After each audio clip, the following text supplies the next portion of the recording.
da har du jævla lyst. Har du forlyst eller? Nei. Aldri noe som heter forlyst.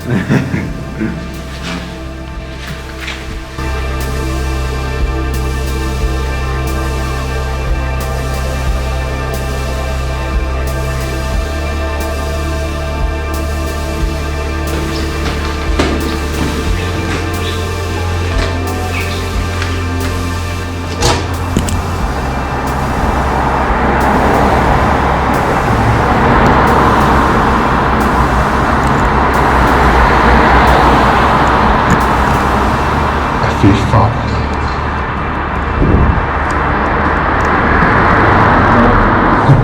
Tenk på alle som kører i tunnelen, man fikk feil på at det der eksisterer. Folk som kører på den mest brukte